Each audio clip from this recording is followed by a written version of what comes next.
अरे विपिन, तुम यहाँ? वो रवि कहाँ है? अरे भाभी जी, वो यहाँ नहीं है। वो थोड़ा काम से बाहर गया है। अगर वो होता तो आपके बेड पर मैं थोड़ी ना होता।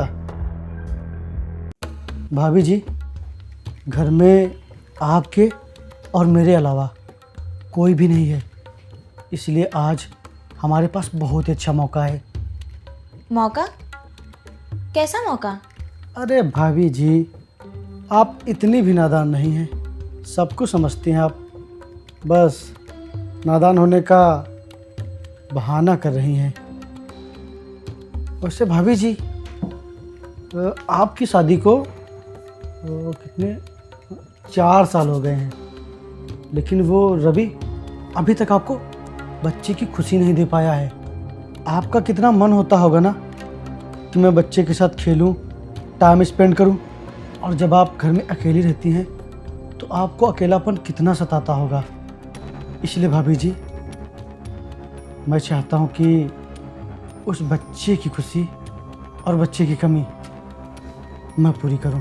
तुम्हें कैसे पता कि मुझे बच्चे की खुशी नहीं मिल पा रही है? अरे भाभी जी, मुझे कैसे नहीं पता होगा। रवि मेरा बहुत ही अच्छा दोस्त है, बचपन का दोस्त है मेरा। मुझसे हर बात बताता है वो।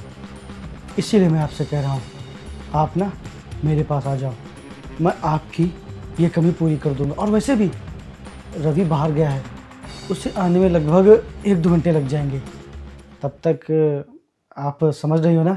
तुम अपनी दोस्त की पत्नी के बारे में इतनी गंदी सोच रखते हो, इतनी गंदी बातें कर रहे हो। अगर ये बात रवि को मालूम पड़ गई ना तो वो तुम्हें छोड़ेंगे नहीं। मैं उन्हें बहुत प्यार करती हूँ और वो मुझे अपनी जान से भी ज़्यादा प्यार करते हैं। मैं उनको कभी धोखा देने के बारे में सोच भी नहीं सकती। अरे भाभी जी, आपने तो बहुत आगे का सोच लिया। आप ये धोखे वोखे की बात क्यों कर रही हैं? अरे मैं हमेशा के लिए थोड़ी ना कह रहा हूँ, सिर्फ आज के लिए। बस 1-2 घंटे की बात है। बस जब आपके बच्चे की कमी पूरी हो जाए तो बस मैं आपका पीछा छोड़ दूंगा। वो बात है कि मैं आपको बच्चे की खुशी देना चाहता हूँ बस, क्योंकि मुझे भी बुरा लगता है जब लोग मेरे दोस्त के बारे में ऐसी वैसी बातें करते हैं। गांव में बोलते हैं कि अरे रवि की शादी को इतने साल हो गए, उसकी अभी तक कोई औलाद ही नहीं हुई। कहीं उसकी बीवी बांझ तो नहीं है, कहीं ये कहीं वो, पता नहीं किस तरह की बातें करते रहते हैं भाभी जी। और मैं ठहरा रवि के बचपन का दोस्त, भला मैं उसके बारे में इस तरह की बातें कैसे सुन सकता हूँ भाभी जी? हाँ बताइए। इसीलिए मैं तो अपने दोस्त की मदद कर रहा हूँ, और आपकी भी तो मदद कर रहा हूँ। बच्चे की कमी पूरी हो जाएगी आपकी, तो ये मदद ही तो हुई ना। बंद करो अपनी बकवास। अब मैं तुम्हारी और बकवास नहीं सुनना चाहती। तुम सुनना चाहते हो ना कि मुझे बच्चा अभी तक क्यों नहीं हुआ? तो सुनो, अभी तक हमने बच्चे की प्लानिंग ही नहीं की है। अरे भाभी जी, मुझे अच्छी तरह से पता है कि आप ऐसा क्यों बोल रही हैं। रवि की कमजोरी मुझे पता न चल जाए, इसलिए आप ऐसा बोल रही हैं ना।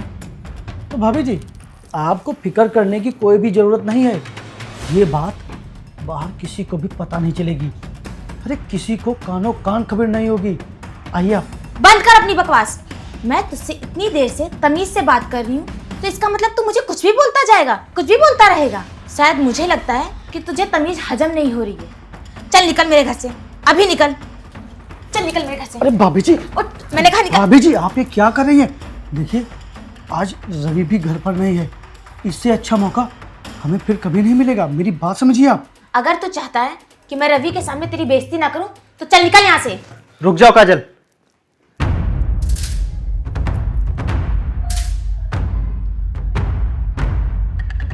रवि, तुम? विपिन को घर से निकालने की कोई भी ज़रूरत नहीं है, क्योंकि इसने जो कुछ भी कहा है मेरे कहने पे कहा है।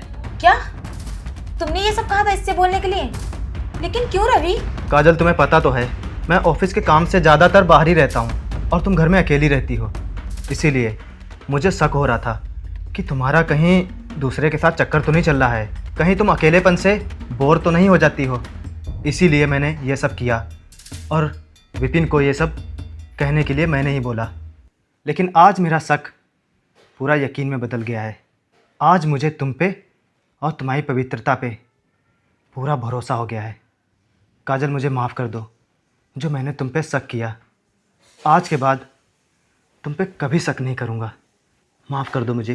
रवि, मुझे लगता है तुम्हें मुझ पर भरोसा नहीं।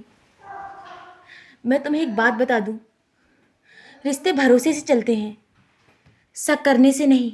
मुझे माफ़ कर दो काजल, माफ़ कर दो मुझे। मैं वादा करता हूँ आज के बाद तुम पे कभी भी शक नहीं करूँगा। माफ़ कर दो मुझे। भाभी जी, आप रवि को माफ़ कर दीजिए। इसको जैसा सही लगा इसने वैसा किया। और रही बात मेरी, तो मुझे भी माफ़ कर दीजिए। मुझे इस तरह की बातें आपसे नहीं कहनी चाहिए थी। और हाँ, आज जो कुछ भी मैंने आपसे कहा है, तो आप ये मत सोचना कि मेरे अंदर या मेरे दिमाग में आपके प्रति ऐसी बातें चलती हैं। मैंने जो कुछ भी कहा रवि के कहने पर कहा, इसीलिए रवि को और मुझे दोनों लोगों को माफ़ कर दीजिए भाभी जी। तुम क्यों माफ़ी मांग रहे हो? इसमें तुम्हारी कोई गलती नहीं। अगर गलती है तो वो रवि की। मैं तुम्हें आखिरी बार माफ़ कर रही हूँ। अगर दोबारा तुमने ऐसा मेरे साथ किया तो मुझसे बुरा तुम्हारे लिए कोई नहीं होगा। उसकी फिक्र आप मत कीजिए भाभी जी। अरे अब आपके ऊपर रवि चाह कर भी कभी शक कर ही नहीं सकता। और मेरे दोस्त, तू बहुत ही किस्मत वाला है जो तुझे ऐसी बीवी मिली है। अच्छा, मैं चलता हूँ भाभी जी।